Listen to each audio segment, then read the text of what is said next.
So once again, hi everyone. Also greeting those that are going to be entering the room soon. Okay, our topic for tonight, we are going to be talking about rook and pawn endings. The starting point for this topic, I'm not going to be focusing exclusively on the end game, because I believe that the topic in itself needs to start with the middle game. I am of the opinion that often emerging players, they do not utilize the power of the rook effectively. So I first want to talk about the power of the rook. Many players, they want to focus just on activity when the queen is on the board, but what happens thereafter? So firstly, I will be speaking on the power of the rook and highlight some topical points throughout the session, and then also talk about rook and pawn endings. So constantly I will come back to some of the points that I have touched on. Under the power of the rook, some of the concepts that I will be covering is the fact that we need to use our rook aggressively. We need to remember that rooks thrive on activity. And in the struggle for the open file, you need to make use of the following elements, which I've highlighted, and I will refer to these in the games that I will be outlining as examples. The simple doubling of the rooks, I will be referring to the use of an outpost. We will be talking about control of the penetration squares on the 7th or the 8th rank. We will be looking at a timely opening of the file, doubling of rooks behind the pawn before exchanging pawns. The creation of a battery, having your queen behind the rooks, and then exchanging the major pieces before neutralizing your opponent's activity on the file. Concerning rook and pawn endings, there's some other points that I will be referring to. So that as the attacker has a pass pawn, you need to get your rook behind the pass pawn. As a defender, you need to get the rook in front of the pass pawn. If you have the advantage, then you need to aim to create the pass pawn. We'll also be looking at pawn majorities on the king side and queen side, and how do you go about exploiting them. Another concept to remember is the fact that you need to minimize your pawn islands. How to use your rook effectively to cut off the enemy king. Forcing exchanges and simplifying the game. The idea of creating an outside pawn, but to be careful when you have an extra center pawn. Then we'll also be talking about creating pawn weaknesses, accumulating small advantages, the importance of you to be methodical, to be patient, and how do you go about displaying good technique. So in moving over to the games itself, there are 4 games that I will be touching on tonight. These games are from the classical games. Okay, I'm just getting my screen to open up here.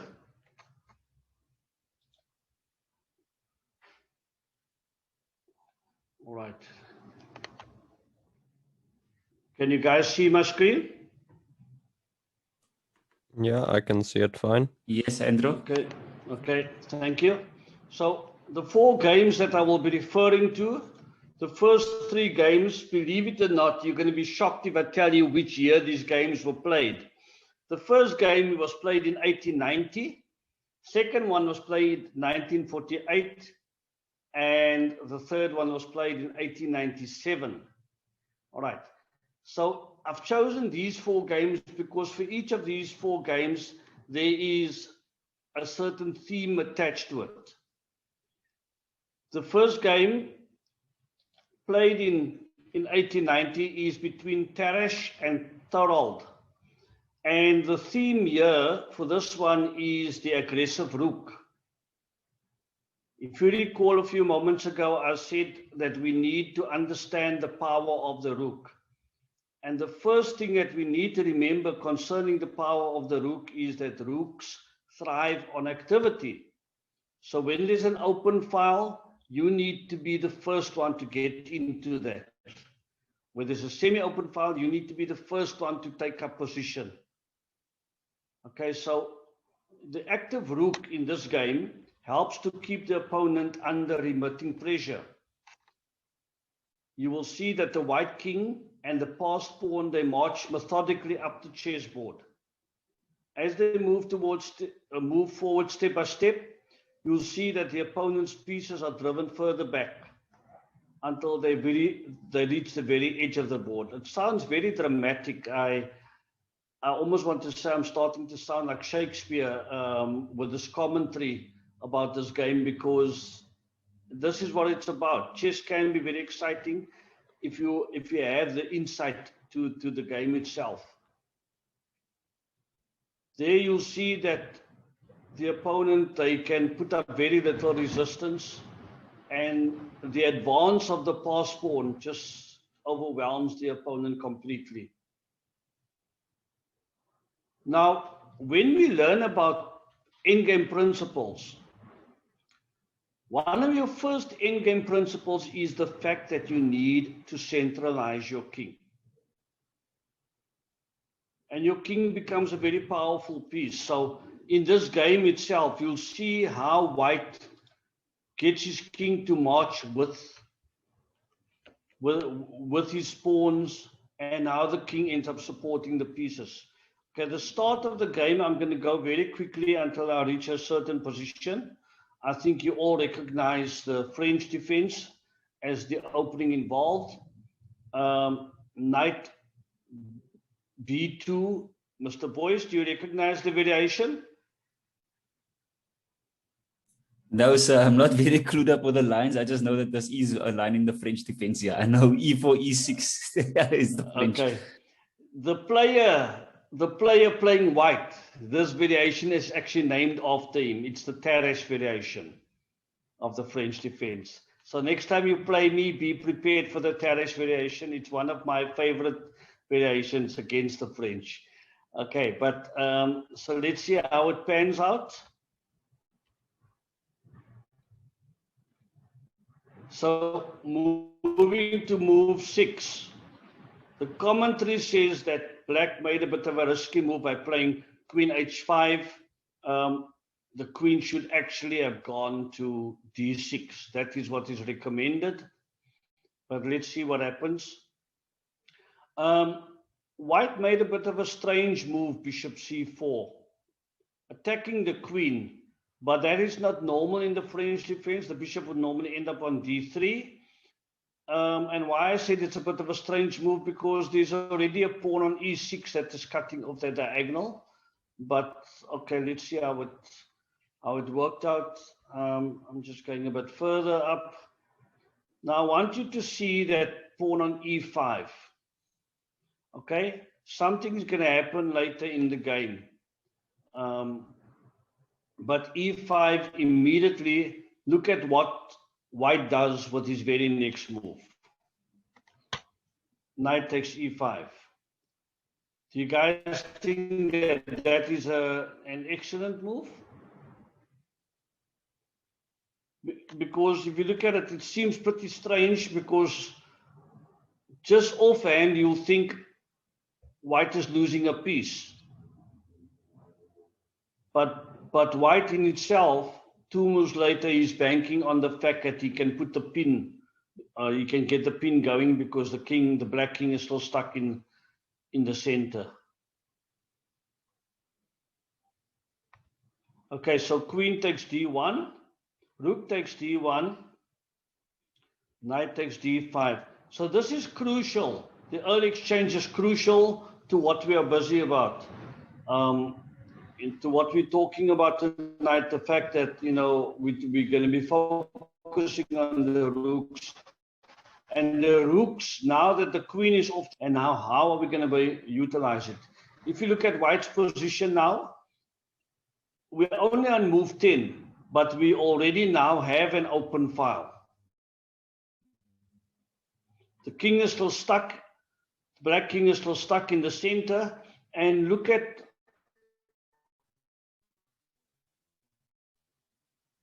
black's king side. Fast asleep. The entire king side from black has not been activated at all. Immediately the rook goes to e1, f6, and the logical move is f4. Okay. And black responds with bishop to b4. Obviously, he's now panicking, trying to develop.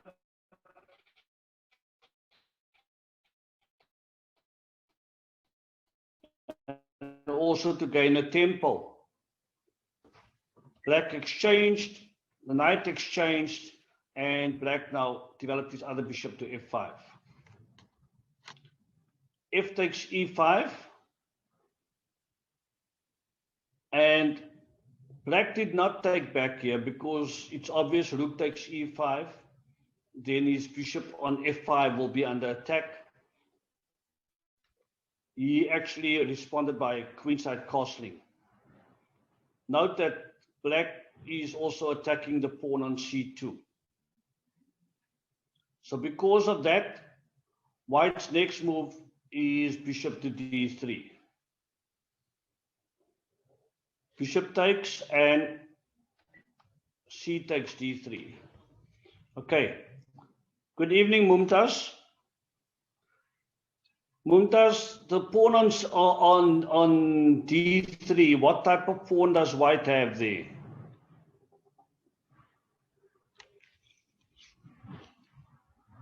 Mumtaz, are you with us?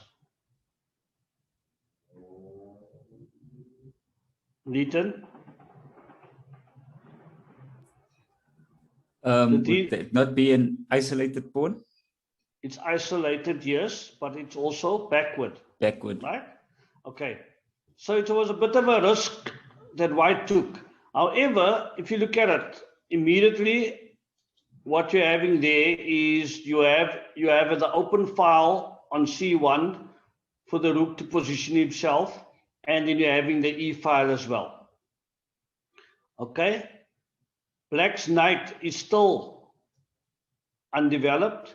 He's hoping that white takes on f6 so that he can develop his knight. All right, so let's see what transpires from here.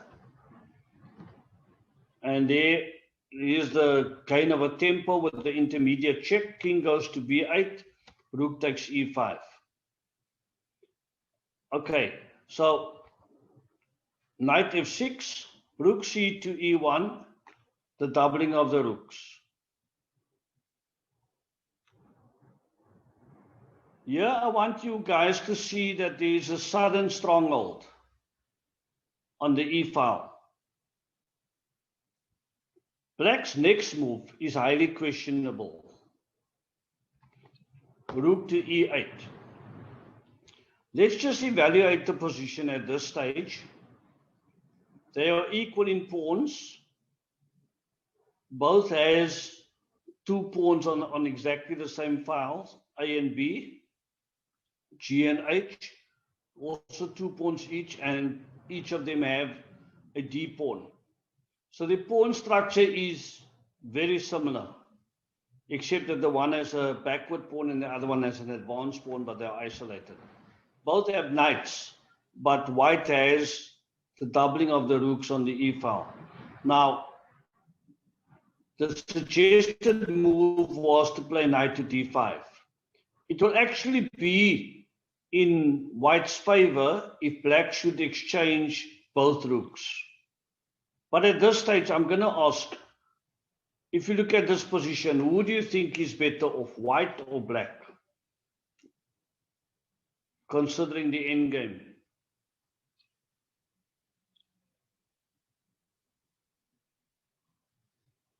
Mumtaz, can you answer us? Who do you think is better off, white or black?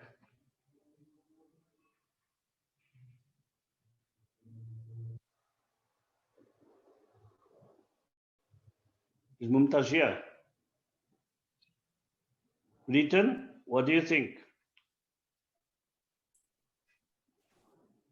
I think in light of what the topic of what we are discussing is, obviously the doubled up rooks makes it. I would prefer white in this position, to be honest. But yeah, I think white would be slightly better. Okay, Michael, any further comment you want to make about the advantage of white or black, considering the end game?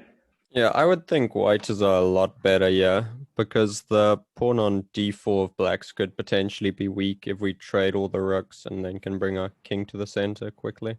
Absolutely, he's got a shorter path to the center here as well, compared to black's king. All right, thanks guys. So this is the way it transpired. Rook takes, but interestingly, black did not take with the rook. He took with the knight, and immediately now his knight is retreating. Okay, so rook went to e7. Look at one of our themes that we can talk about. Rook e7, going to the rook on the 7th rank. And in my book, this is the winning move, rook e7, because you can actually see now the ideas that come forth. Okay, black responded a6.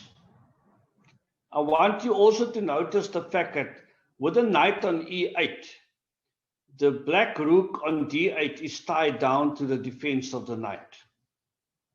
White has several options. He can reroute his knight. He can bring it perhaps to b3, to c5, and attack the b7 pawns. There are several options available to him. So let's see what happens. There he goes to b3. b6. Oops. Sorry, I need to jump back up now. I don't know what happened there. Let's just go back. My apologies.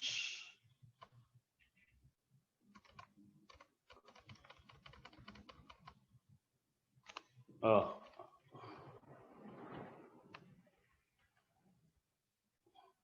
Okay, b6. If you look at the move b6, there's not much that black can do at this stage. He cannot move his g pawn because then he's going to lose the pawn on h7.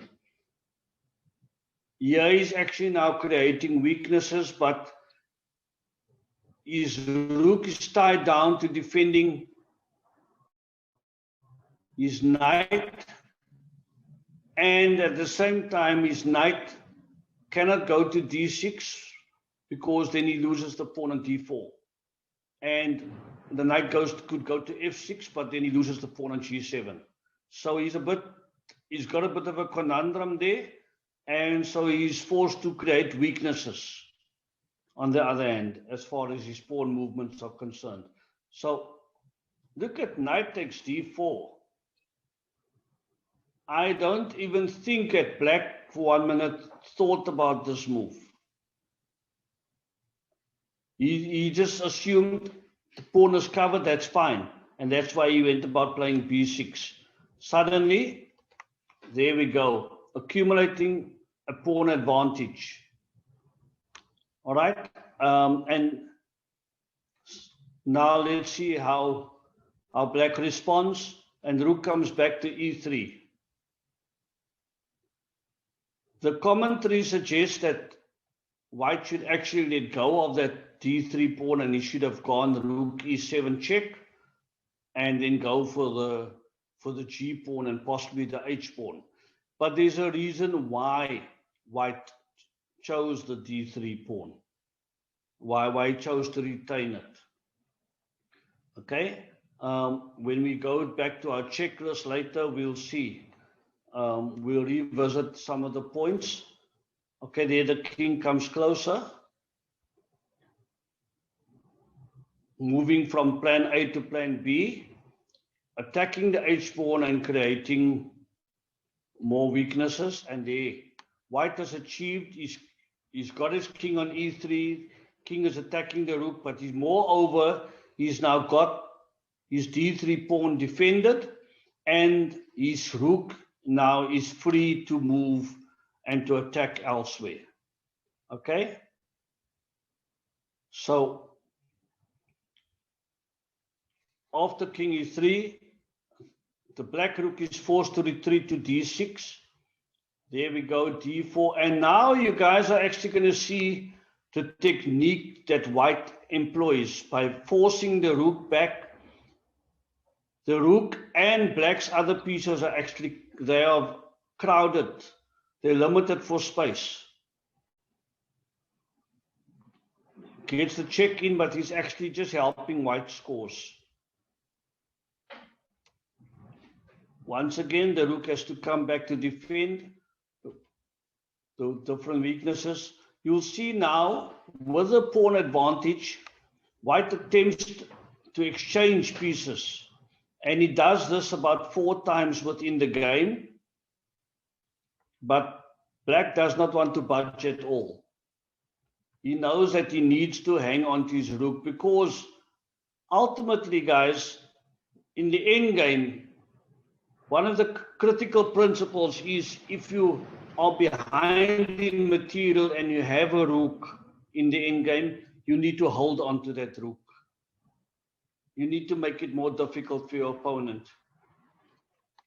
White, on the other hand, due to the advantage that he has, he wants to simplify the game. Okay, the rook goes to f6, a4, and the reason for a4, who can tell me? Why is white choosing to play a4? What's his thinking? Anybody?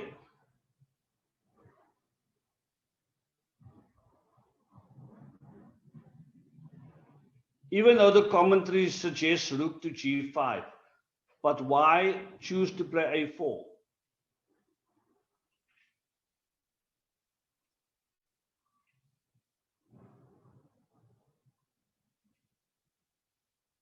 Little? Anything?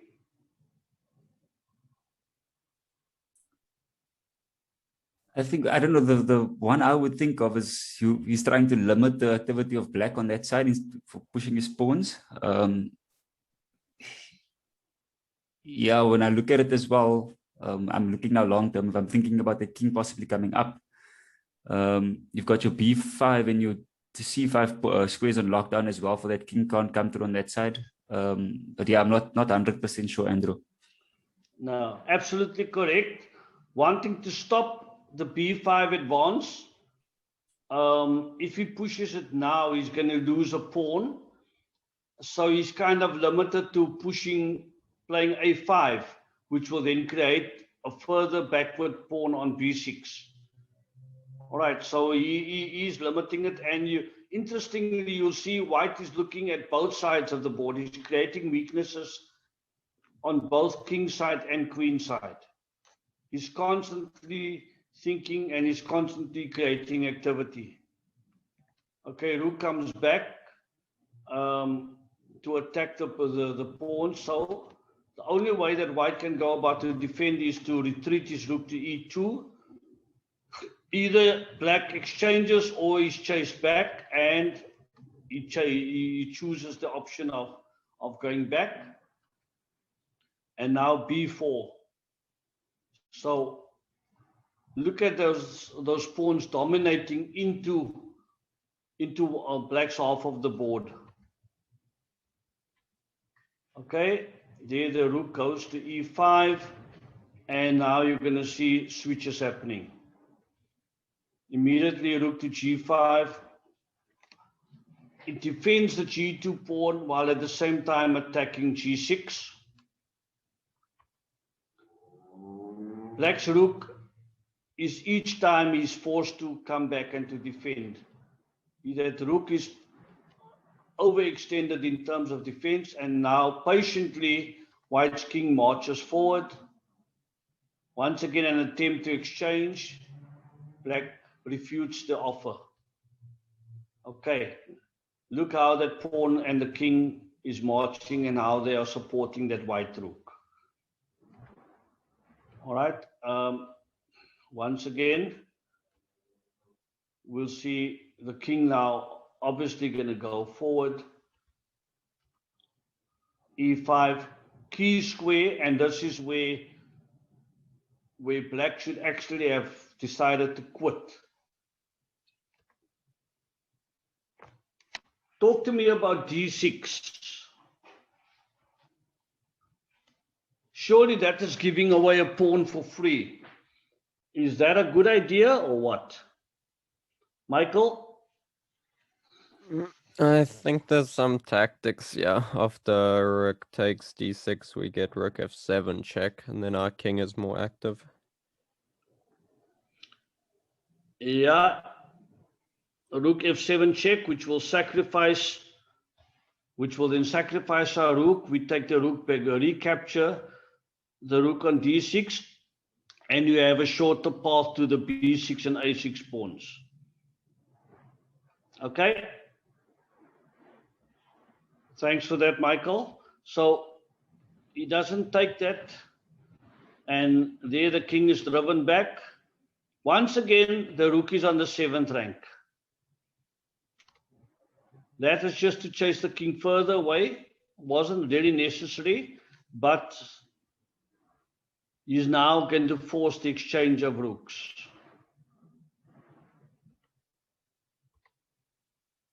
Okay, there goes. Just a matter of time. White's not even interested in taking on b5. Okay, and immediately now you can see that the next move is rook to e8 with black shouting enough, and he resigns. Any comments about this game?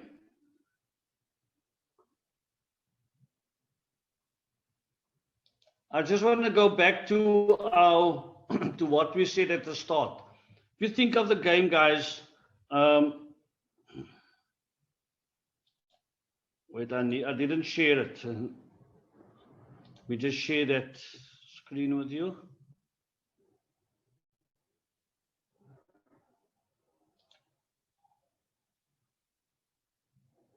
Can you guys see the screen that I'm showing? Not at the moment. Not yet. Okay, let me just go back there. Okay, you should be able to see it now. If you think of the game that I just went through now, looking at some of the points, did we use the rook aggressively? The white rook? Evident, there is clear evidence it thrives on activity. Was there a doubling of the rooks? Yes, okay. Penetration on the 7th rank? It happened. And in terms of exchanging of pieces, there was attempts to exchange pieces, but black refuted the exchange of at least 4 times. Okay. Did white try to simplify the game? Certainly, he did that. Was there creation of pawn weaknesses? We saw that happening on both sides of the board.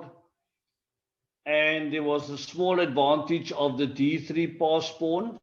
So there was an accumulation. There was a plan built around that small advantage. And you can also see that white displayed patience. He was methodical and also displayed good technique. Any comments or questions about this?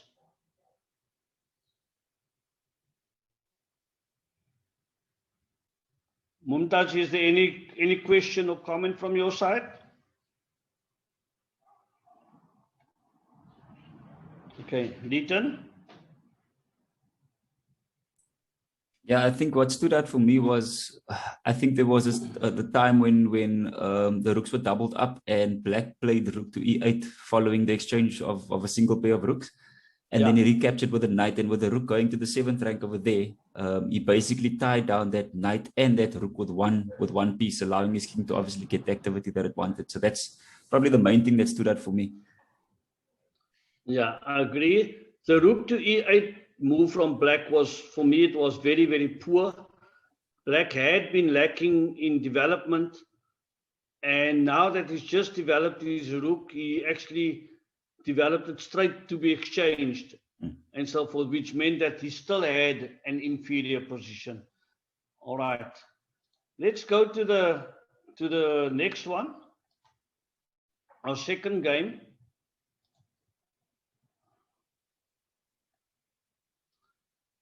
It's a game between Smyslov and Reshevsky.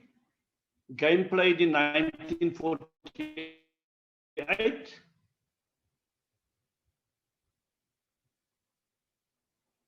What's happening here now? Oh, okay. In this game itself, you'll see that Smyslov, who played white, he gets an iron grip on the center almost from the start.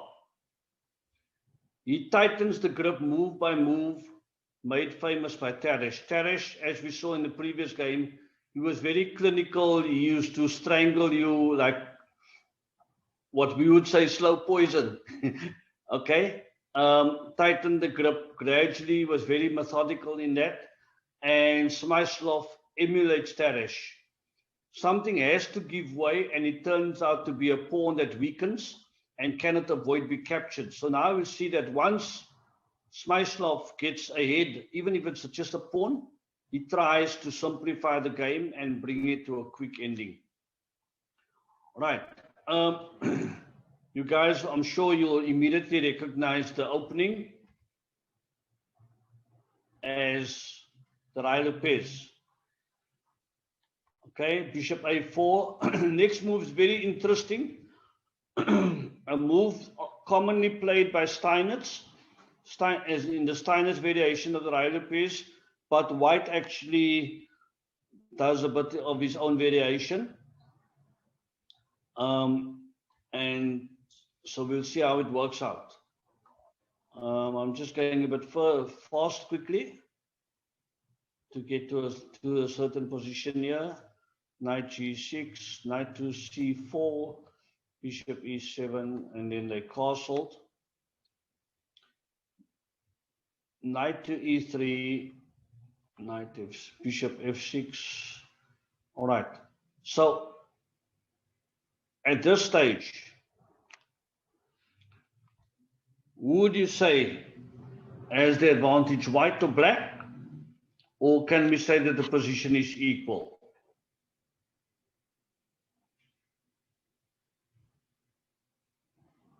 What do you think, Leighton?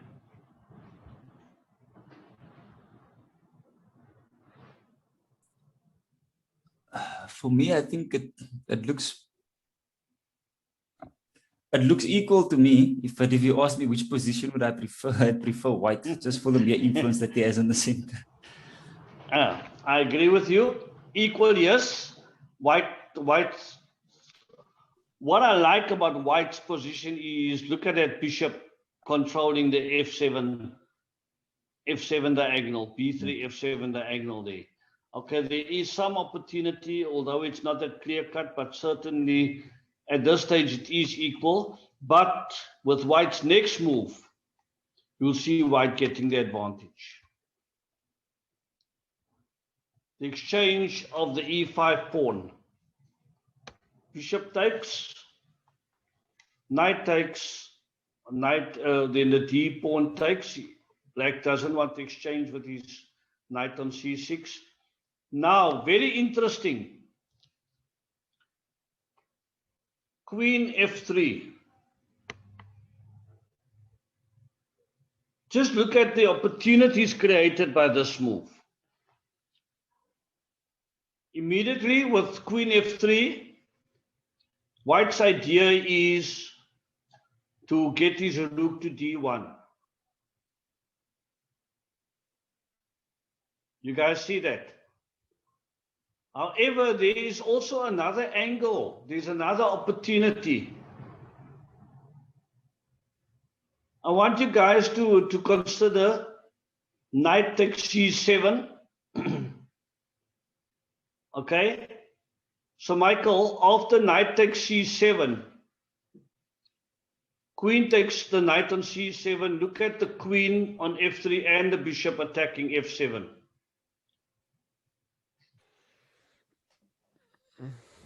It is quite tricky to calculate, yeah.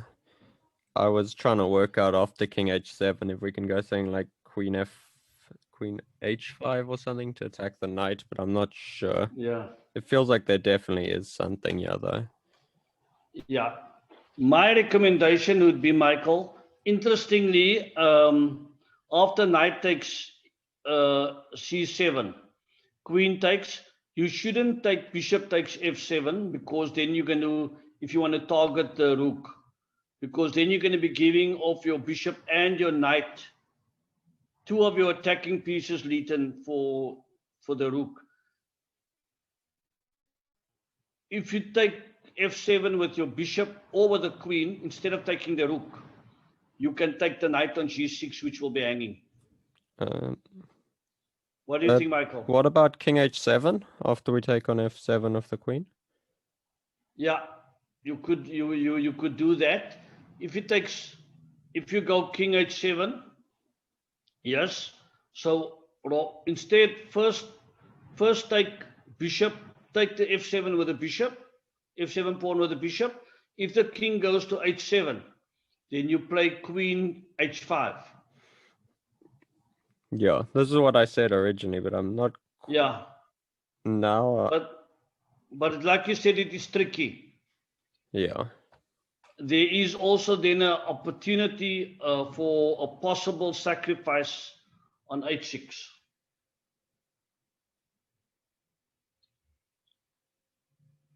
But yeah, my only concern is your very active knight on d5. Leighton, you have a strong outpost there on d5, and for you to be exchanging that very active knight and possibly your bishop, might be asking a bit much for white. But the main idea of queen f3 for now, for our purposes, is to free the d1 square for the rook to go there into the open file, considering the fact that black's queen is still on d8. Okay, so Michael, I think with black's next, with the queen f3 move, black kind of saw the possibility of the sacrifice on c7 and what we were talking about, f7. So black ends up playing bishop to e6 as the next move.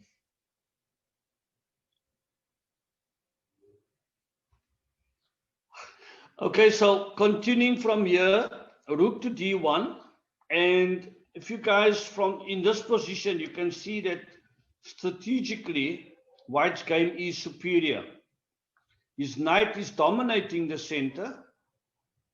The rook now on d1 is exerting pressure on the queen file, and he also has two active bishops. The bishop, although it is stuck on c1, it is aimed like a missile against the h6 pawn.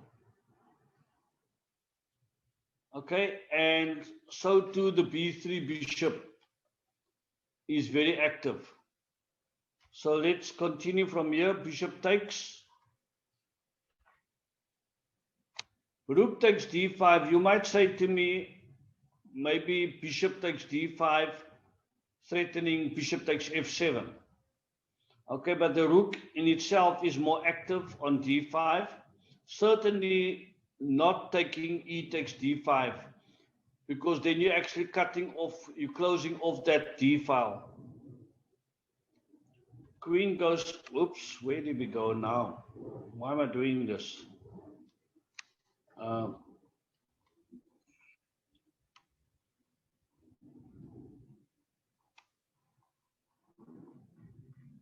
My arrows are going haywire here. Okay, from here onwards, queen e7 and then queen to f5. Knight f8, I'm just jumping very quickly. Obviously to stop the rook going to d7 there. And then the bishop becomes very active once again, strongly positioned on e3. Knight to e6. They are suggesting that black should have played his A rook to d8. There, once again, we have the doubling of the rooks. So, can you guys actually see the strong threat of rook going to d7? Okay, huge possibilities happening there, and black is forced to move his rook to d8. I want you guys to tell me what are your thoughts about g3? Surely that is a useless move, or what they would call a prophylactic move. Why play g3 when you have such a strong attack going? Okay, I just want you to consider that. On the one hand, yes, there's an escape square for the king, but you're going to see in a few moves' time the wisdom of the g3 move. Black continues with rook to d6. He obviously is desperate, wanting to also double the rooks and to relieve pressure on the d file. So white exchanges. Black takes with his c pawn. But is this, they might be coupled, but Leighton, is this a good idea? You'll actually still see that the pawn on d6 is useless because it cannot be advancing. So he's actually left with a backward pawn, and that weak pawn is going to also become a target. Okay, queen to g4. Mumtaz, are you with us? What is the threat of queen to g4? Can you see what white is threatening with his next move? Mumtaz?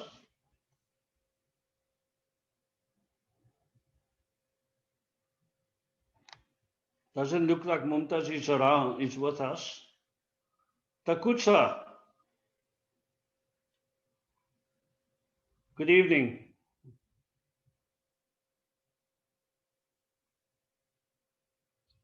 Takutswa, can you tell us what's the threat of with the queen g4 move?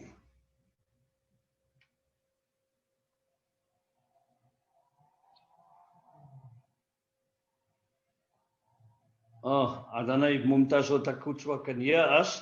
Okay, but we can all see it's bishop takes h6, so hence the black king moves away. White continues bishop b6. Huge gap there, and the main idea would be to stop the rook from going to d8. Knight goes to b8, and there's the exchange of the knight on e6. And now suddenly you see a double e pawn, and the entire center pawn structure for black is pretty weak. Okay.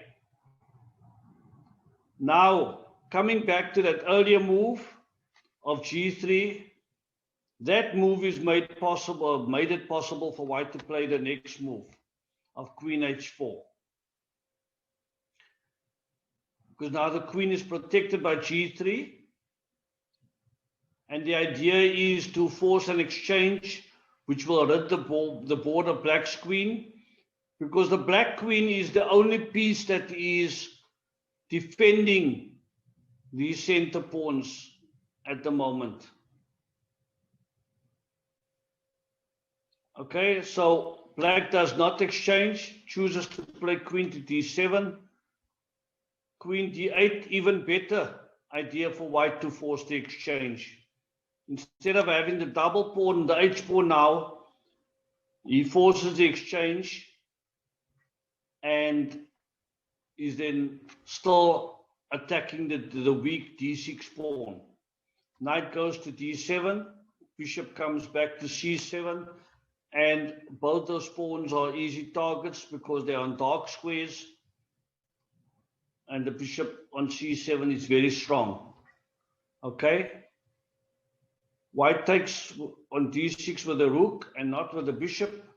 Wanting to keep the bishop more active, and the rook immediately attacking on e6. Rook takes e6, so white has now gained 2 pawns. Knight regains a pawn on b2.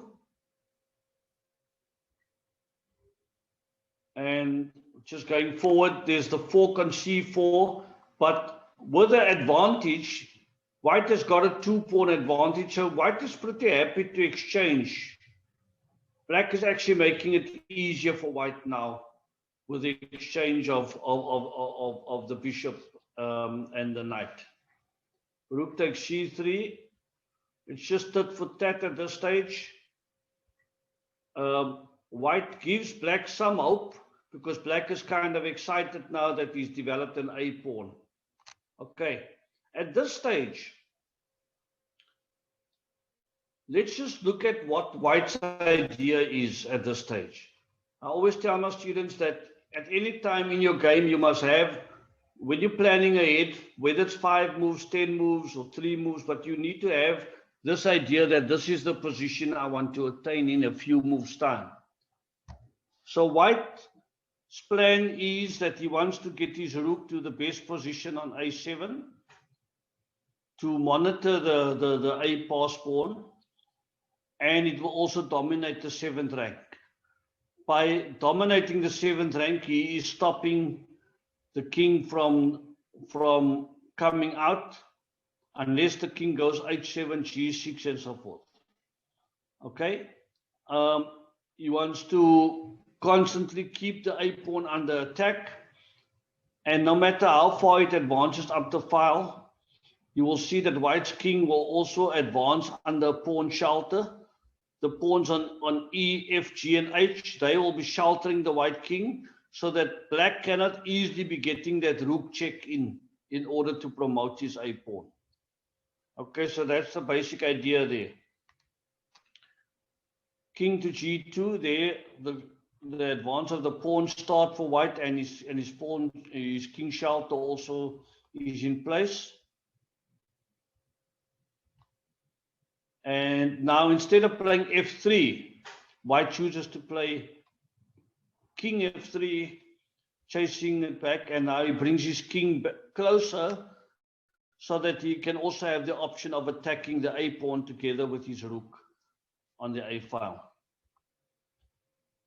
And there it's just a matter of time. So now white actually takes up the challenge of the pawn on a2, and he's prepared to give off the f3 pawn. After king to g6, you guys see there's an immediate checkmate threat. Okay? If this rook must just get out of the f file, and then there will be a checkmate threat then. So black is actually making it easier for white at the moment. And there the G pawn is also about to fall, and that's where black decided enough is enough. Any comments that you guys have? Anybody? Comments on this game or questions?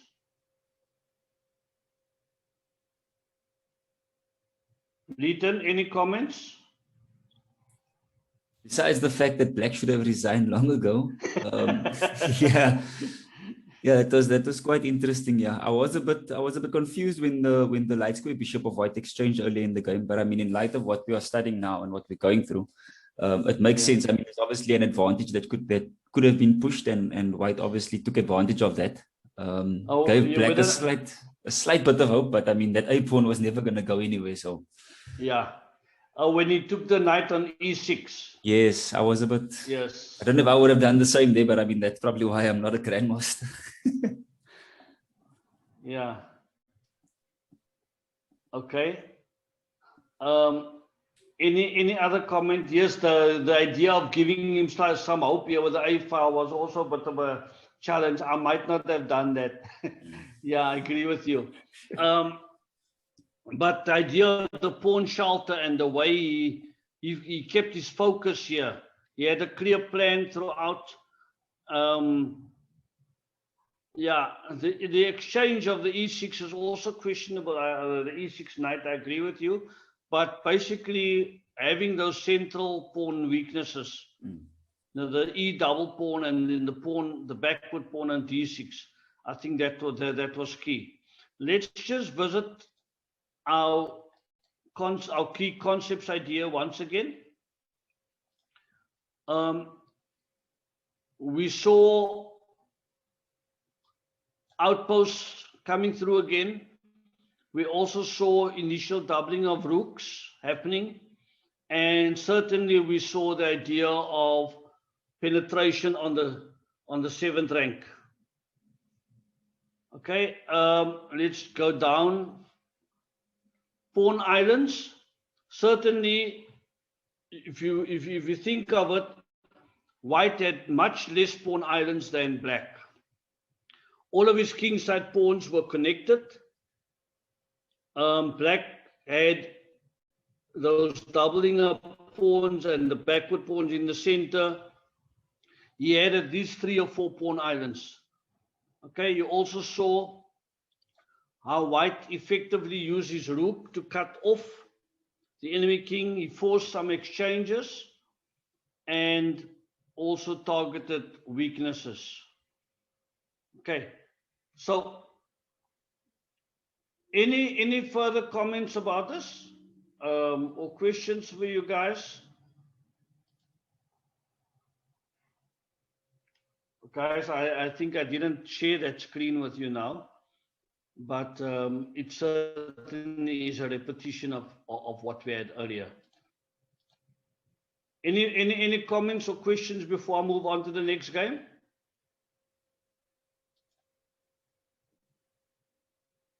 Michael, anything from your side that you wanted to comment about?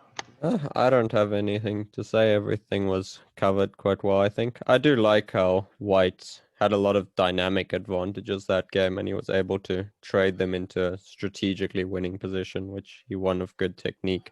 So I think it's something I struggle with, is when I have dynamic positions in my game, I rather try to find a killing blow when it's sometimes not there. Yeah, so we certainly can relate to that. All right, our next game, I'm just waiting for the screen to load. Our next game are between, it's a game that was played in 1897 between Pillsbury and Showalter. It's a Queen's Pawn game, actually Queen's Gambit. I don't have much commentary on this game, except I want you to notice that there's some fierce energy displayed by the rook. Okay, so I'm going to move very quickly through this game, and just until we reach a certain position. You'll see it's actually the gambit is declined. So this game and the next game are both Queen's Gambit, but there's a difference. In the one game, there was an exchange that happened, and the other one obviously did not do that.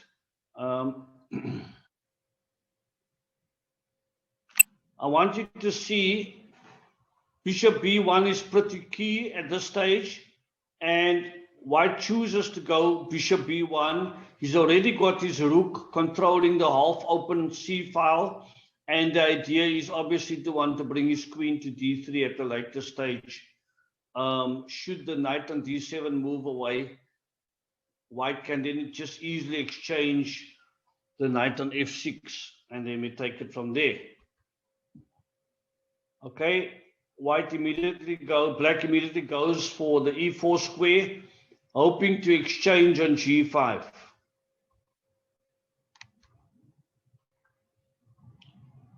All right, white now has to deal with a strong outpost on E4, and those knights are coupled. So initially, white is now forced to create a bit of a weakness here by playing f3. Not too much of a weakness. You'd have liked to keep that pawn chain going, but now he's got the backward pawn on e3. But why I said there's not too much of a weakness, because it does give him the possibility of later on pushing to e4 should he choose to do so. Okay, so there you've got an isolated pawn going on a2. Bishops get exchanged. This bishop's exchange is critical, and black is true to form because that bishop had a strong attack going on h7. Okay, the rook on b1 immediately is attacking b7, but I want you to see white is almost forcing black's hand to the, concerning the defense of that. He cannot play b5 because of the knight taking on c6. He cannot really play rook to b8 because then we're having the discovered attack with the bishop on f4 attacking the b8 diagonal. The queen itself cannot freely go to d7 or d6. So if black wanted to defend the b7 pawn with his queen, he would then end up having to go queen to c8. Okay, I'm not too convinced that rook a7 was the best move, but that was the text move. Queen goes to d3, bishop d6, and now you can actually see that the white knight on e5, strong outpost. It is extremely irritating for black to have to deal with.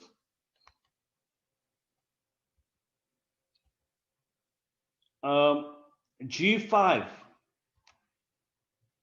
definitely creating pawn weaknesses there for black and exposing his king. He should actually maybe have chosen the safer option of bishop e7. Okay, if you had to go to bishop e7, then you might have had the e4 option there, and you could have had a better game. All right, but let's look at what happened with the g5 position. Bishop g3. White is just being very clinical here. The knight on h5 attacking the bishop. It is actually given as a downright blunder. Analysts say queen e7 was best, so that if it was queen e7, then you could have had exchanges on e4 and so forth, better, much improved position. But now let's look at this. So black is dead set on removing the bishop and also banking on the double G pawn. Okay, queen goes f5. Also a bit of a weak move, described as a weak move. The suggestion is knight should have taken on f7. Okay, let's see what happens from there onwards. There your queen exchanges go. And now just look at what happens here. White was actually being smart, saw how he could gain a pawn, and that's why he went knight g4, because the pawn on h6 is now under attack. Okay, so there's the exchange of queens, and there's your fork gaining the pawn. So after this, one pawn advantage, white just wants to simplify the game. Initially, the g3 pawn is also now being defended by the knight. Okay, black played b5. b5 because it was under attack by the b1 rook, and also to freeze rook on a7 to activate it. Suggestion is that you should have played knight g7 to chase the white knight away on f5. All right, now you see white brings his king into play. He can activate his rook on the h file because he could end up pinning that knight. Hence the black king goes to g6, and white still plays rook h1. King attacks the white knight on f5, takes it, and there's the exchange. So simplify the game. White is leading by a single pawn, although it is the G pawn that's a double pawn, but you're actually going to see that how that becomes a pass pawn. Okay, the doubling of the rooks now made possible. Knight e7 is now made possible because the knight on f5, the white knight, was removed. So now that rook is attacking the backward e3 pawn. Rook goes to h6. White says, okay, fine, I will go for another pawn there on c6. You can take here, but black decides first to defend that. Okay, and then the rook comes to e1 to defend here.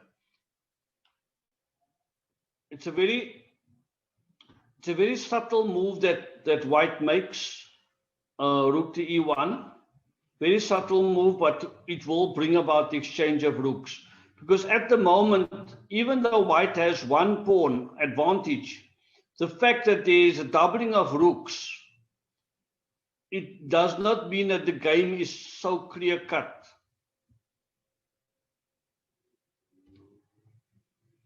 Okay, just moving forward, there's the g4 check. And now the pawns are going to work together. And there's the forced exchange of rooks.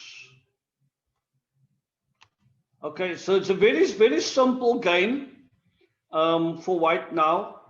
His rook is certainly much more active. And look how white dominates the king side with his pawns. King goes to d6, rook f7, attacking the weaknesses. King has to come back to e6. And they're moving from plan A to plan B. White is certainly looking at both sides of the board. And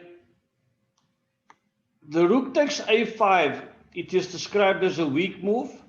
He should have played f5 first, but I don't see anything wrong with the rook takes a5. So what happens now? Now the rook will go to c5. And white certainly recovers either of the two pawns. You guys will actually see that white is being very, very methodical about it. And he certainly is well in control. Okay, so at this stage, how many pawn islands do we have in this game? Leeton? For white, how many pawn islands does white have?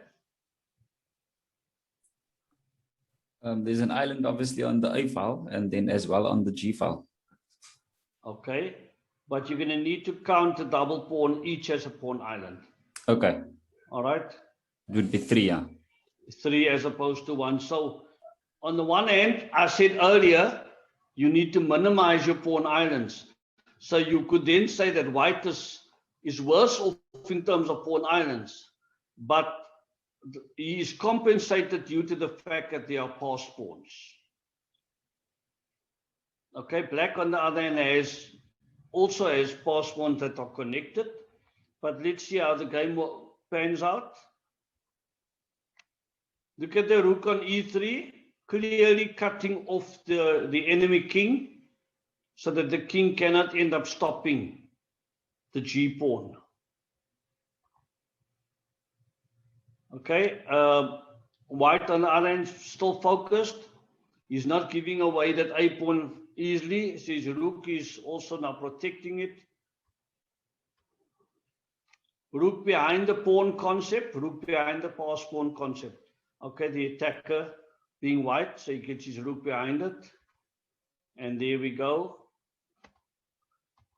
Now, the king on e2 is now close enough to stop both pass pawns from black, C and D pawn. It's just a question of time.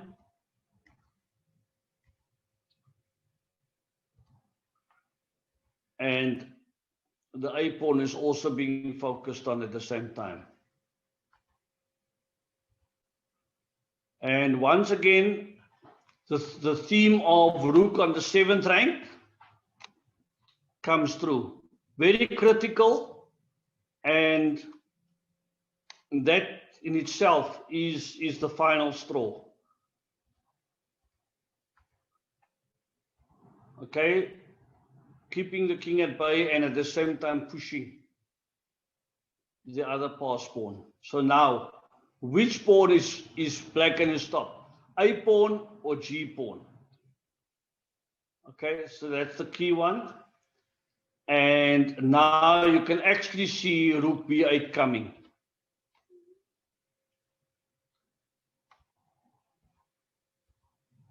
After that, there's no more checks involved. Notice that with that check there, if black had to lose, if white had to lose focus, king to c3 would have resulted in checkmate.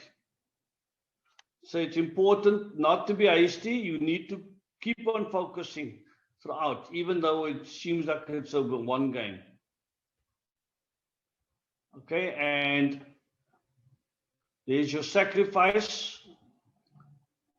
If the king had to take, there's a queen on both sides happening, and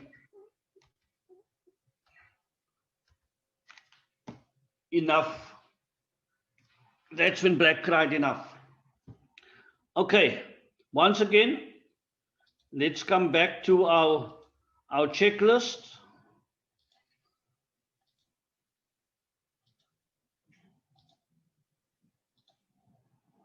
Considering that the game that we went through, we saw exchanging of major pieces, we saw exchanging of pawns, we saw pawn majorities being considered, we saw pawn islands happening, and very important, the creating pawn weaknesses. Black also had to endure the fact that he was forced to accept exchanges because white just went about simplifying the game. Even though he was a single pawn ahead, white certainly made use of the very small advantages. And the final point is that white used his rook to cut off the enemy king. Are there any other comments or questions from anybody?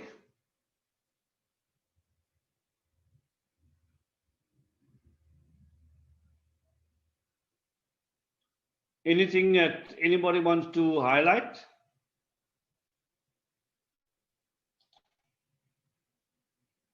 Leighton, anything from your side? I think just for me, yeah, once that rook got stuck behind white's G pawn, yeah, with the white rook obviously behind the pass pawn, I mean that immediately becomes a dummy rook. So yes, I mean he's not gonna leave that square. Obviously it results in white queening. So yeah, definitely noted there. I do think black had its chances though. But yeah, at the end of the day, it's going to be very, very difficult to stop those two pass pawns on the A file and on the G file with just the rook. Absolutely. So interesting, yeah. All right. Thanks so much for that, Leighton. Our final game, we're looking at the theme of exploitation of the extra pawn. Okay, it's a game between Van Doesburg and Ewer. Game that was played in 1938. So guys can see I'm very much into the classical games tonight, 1890, 1897, 1948, and now 1938. Okay. Also the queen's pawn opening, queen's gambit. I'm just starting it off very quickly with it. Opening very similar to the previous game, same themes.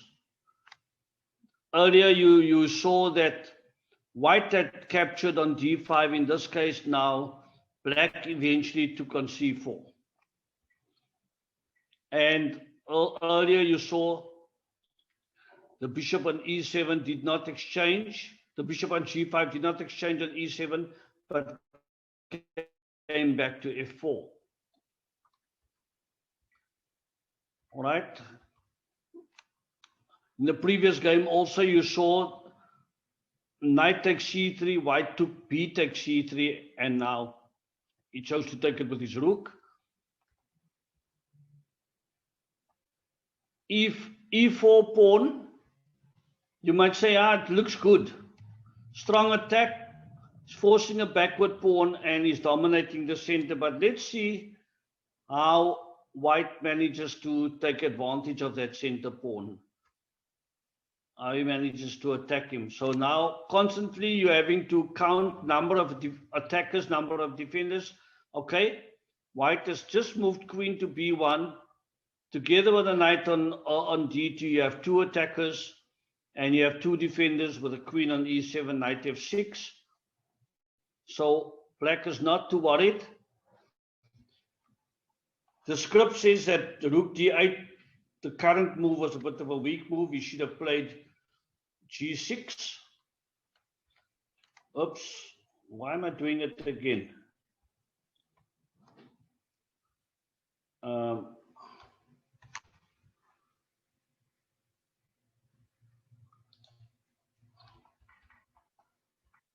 Okay, that was rook to d8. Rook c5, bishop e6. I'm just going forward. There once again, Leeton, I'm sure you're not happy about the early exchange of the white bishop there. But yeah, it's crazy that white chose to, because that bishop was very, very effective. I would possibly have considered playing the bishop to c2 to increase the pressure on the e4 square. Okay, there comes your free pawn. Rook e5, and that, I think that was the idea behind the exchange on e6, because now that white squared bishop being off the board, there is no longer possibility of an extra defender for the e4 pawn. And that's my point of earlier, where e4 looked good, but I said that it certainly could become a problem later on, because there's no real support for the pawn. Okay, so it's an easy free pawn, because you're having now 3 attackers, 2 defenders. And after this exchange, it's just a question now of simplifying the game, exploiting the 1 pawn advantage. Once again, there's the early rook on the 7th rank possibility. And this while the queen is on the board. White is happy to exchange rooks. And just moving forward, h3. It seems a bit of a prophylactic move. There's an escape square for the king, and also for other possibilities that only white will know about. Okay, a4 might seem a bit of a controversial move, but it is, I reckon, to stop the b5 possibility. Okay, you see now that white has the extra pawn and he aims to create an outside pass pawn by deflecting the king, moving the king away. It is not that easy, but you actually see that you are playing white is very methodical in his approach. Okay, there's the exchange of queens happening, so let's have some fun. We have 1 pawn advantage, but importantly, if you look at it at this stage, each of them only has 2 pawn islands. But look at white. White is dominating completely from the D file throughout until the H file. There are 5 connected pawns, and these A and B pawns are also connected.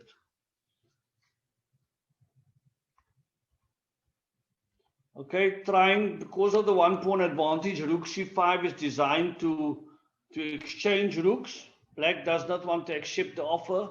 A pawn gets attacked, and now with forced A6 move, once again, there is the huge pawn weakness on B6. You guys see that? There's a hole there, and you have the backward pawn happening there. If the pawn, the B pawn at any stage is pushed now to B5, then white will take A6. Okay, so that rook is very active in the center, forcing weaknesses, and A5 very critical because now the B pawn becomes doomed. Okay? The B pawn cannot really move at all now with the pawn on A5 because there's also the en passant threat. Okay, look at all of black's pawns. With the exception of the 2 pawns on the 7th rank, the original position, black has 4 pawns on the 3rd rank. He does not have a single pawn on the 4th rank to even attack white's half of the board.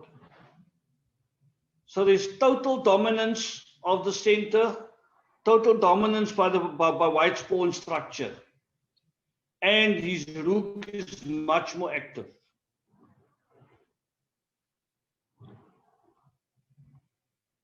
Okay, and there the king comes. Look at that position. This is what I spoke about. Total dominance. You've got 4 pawns highlighted there on the 4th rank. You've got a pawn highlighted on the 5th rank.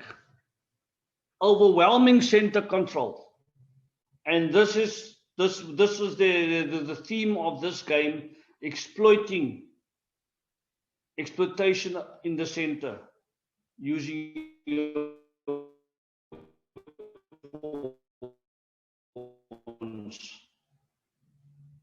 changes. Notice, do not take G takes H5 because then you're creating that isolated pawn.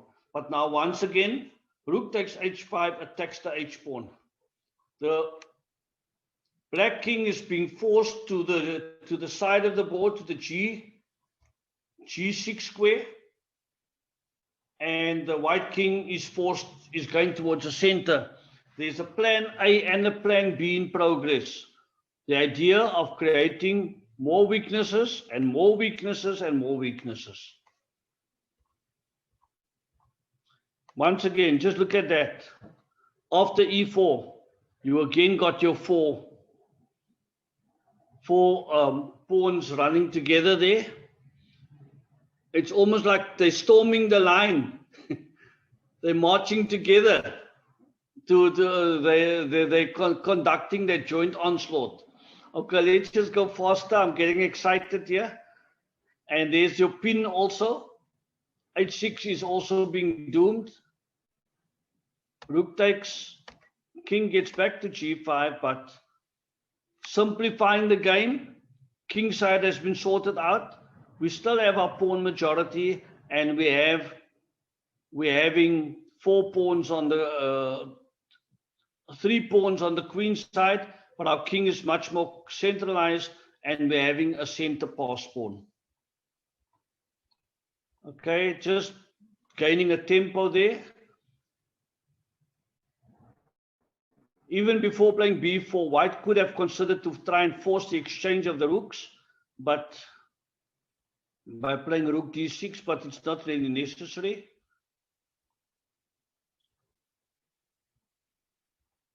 Okay, and there goes another pawn. After rook d6, c6 is going to fall. And there's really nothing that black can do because he's got two central pass pawns that are connected. The one is already on the 5th rank. Okay, and that is where black resigned. Very clinical, very clear-cut plan of controlling the center, using the pawns very effectively, having them working together, and forcing weaknesses. Okay. Any comments from your side, Leeton? Yeah, I think at the very beginning, I think there was a bit of a mistake from black side to advance the e pawn so far forward, especially with the bishop being on b3, because I mean the only way you defend that pawn with a pawn is by advancing your f pawn, because there's no pawns in the d file at the time. So I think at that stage of the game, I already was not a fan of black's position.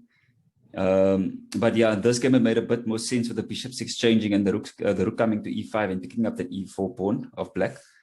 And I think from there it was just game over for white. I mean, I didn't at one stage feel like black had any sort of way back into the game.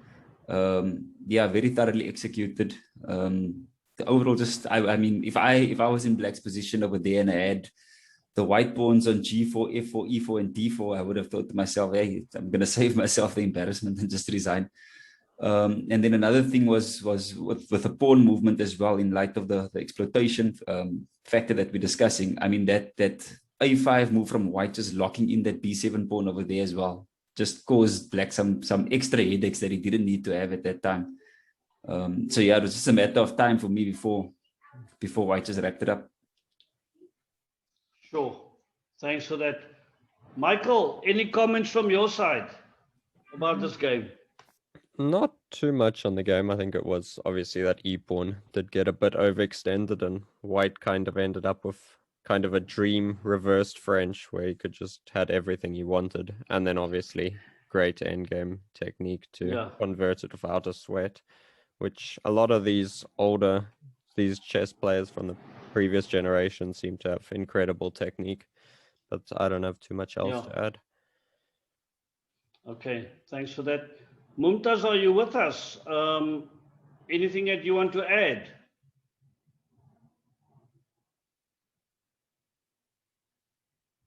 Okay, guys, so just to recap from the start, I said that we were looking at rook and pawn endings. We looked at the role of the rook, especially from middle game onwards. I did not focus just on the end game, but from the point of where the queen are exchanged, even when we still had lots of pieces on the board, and the rook became the most powerful piece after the exchange of the queens, and I was focusing on techniques, how you could actually use your rooks aggressively, focus on doubling of rooks, for example, dominating, being patient, planning your exchanges, planning the opening up of the center, creating a battery. We spoke about rooks on the 7th rank and so forth. There were certain themes that came, underlying themes that were evident in all 4 of the games that we looked at. We looked at exploitation of the center. We looked at creating pawn weaknesses, aggressive rook activity, and so forth. And certainly, I mean, we could be sitting here all night talking about these things. You know, we even had now in the last game the roving rook. Okay, how that rook was just controlling left and right, and there was clearly a plan, very, very methodical play in some of the games and so forth, and they were certainly working towards a plan. I want to encourage you guys. There is also a self-study link. That this link will be shared, Leeton and Mumtaz. It will be shared with everybody. But there's a self-study link on Lichess where you can look at the rook and pawn endgames, especially the Lucena and Philidor systems and so forth. So from my side, I want to thank you for joining us tonight. I trust that that you were edified and that tonight's learnings will certainly help you as you progress through the chess ranks and as far as growing further in the game is concerned. Okay, thank you very much. Thanks, Andrew. Just from my side as well, like I said at the beginning, very, very good initiative I think that you guys have going. There's definitely a lot of value that can be taken from these types of sessions. So like I said, I'll obviously be sharing the feedback from the session with my club. And we obviously, like I mentioned, we've got our club exco meeting tomorrow, of which this is going to be a key discussion point, because I ideally would like my guys to start participating and obviously getting into sessions like this. I'll tell you why I say so, especially this particular session. Obviously, having watched the junior players coming up in the ranks in our club, the rook and pawn endings is something that's a matter of extreme concern in the club at the moment, especially at the junior level, because it can get so double-edged at times. So from my side, thank you very much. Thanks for extending the invite to me. As mentioned, obviously, I'll take this back to the masses on my side as well. But I think it's very valuable. There's a lot of value that can be taken from this. Although this is an intermediate class, of which chesser rating-wise I'm considered advanced, I think there was still a lot that I learned from the session as well, personally. And just goes to show you're never too old and experienced to learn a new thing. So yeah, thank you to you and everybody that organizes these sessions, Michael as well. Yeah, I think it's a very good initiative that you guys are going, and let's hope that it continues and that we get more players on board as the weeks go on. Okay, thanks, Leighton. Burton, welcome. Anything from your side that you want to say?